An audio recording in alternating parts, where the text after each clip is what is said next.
Pisces, it's Greg here to do your astrology reading for May 2015. Thank you for joining me. It's a real pleasure to be with you. There's a couple of things influencing you this month, and the first thing is Mercury goes into Gemini on the 1st of May, and it sits right on top of your IC, which is the bottom angle of your chart, which really is kind of like your root chakra, okay? It's what's really central to you. So what that means is that you're going to find it very easy to communicate and really easy to communicate the most intimate, personal, deep-seated things about you.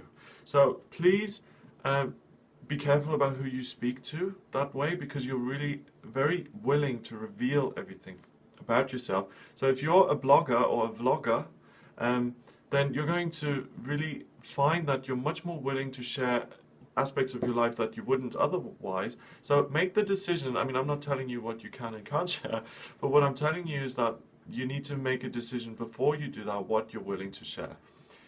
What I would suggest is that if you have issues within your family, or if there are things that are unresolved or things that you've not accepted, it's a great time to build new bridges with family members, because you are so open and you are so willing to take things on board.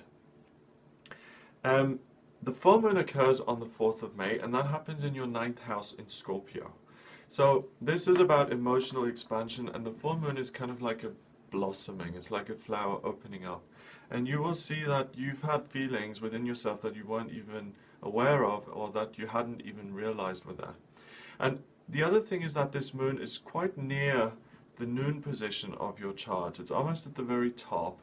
And it means that the feeling and the emotional side of things becomes central to who you are.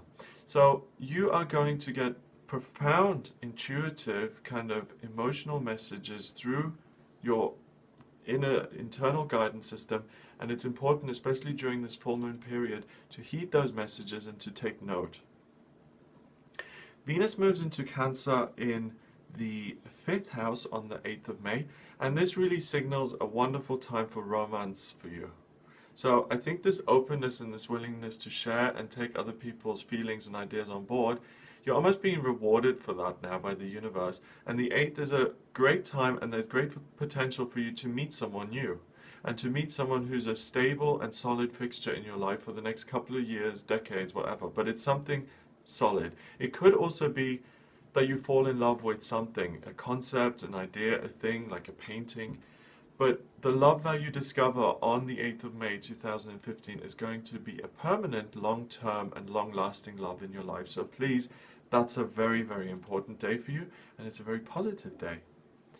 Mars sits on top of your IC now on the 12th of May, and Mars moves into Gemini. So you become quite forceful now about sharing your most inner self. And it's almost like, this is who I am. I'm entitled to share these ideas and thoughts. And if you don't like that, then you need to move away from me. So there's a shift in attitude about almost being too open about things without thinking about it. And now kind of going, this is the real me, and I insist on sharing it. And that's something different. So if there's something that you've been too shy to share with the world, or for instance, if you've been thinking about coming out, or telling your family the real you, or always wanting to do something that you feel people are going to disapprove of. If you've been in a Catholic family and you've always wanted to be a tarot reader, maybe today is the day to assert yourself and say, this is me, and if you don't like it, then that's not my problem. Any of those issues where you're too scared to assert yourself and really be the real you, the 12th of May is ideal for you. So Pisces, please seize that opportunity and really go for it. Now, the 18th is about new moon occurring also on top of your IC, okay? So the decisions that you make and the intentions you set between the 12th of May through until the 20th of May are going to be instrumental in changing the way you communicate. So it's something about you that in this month, the beginning of this month, you talk about, that you're willing to open up about. And I really think that you say certain things which are going to take you down a new road, and that's going to be a fixture in your life, and the way you're going to communicate is going to become established. So for instance, if you've been writing children's books, but you've always desired to really write a gruesome detective story, then you find the courage and you pluck up the courage to do that this month, and that will be what you will do for the next couple of years. Writing those detective stories will establish itself within your life, and it will take off for you.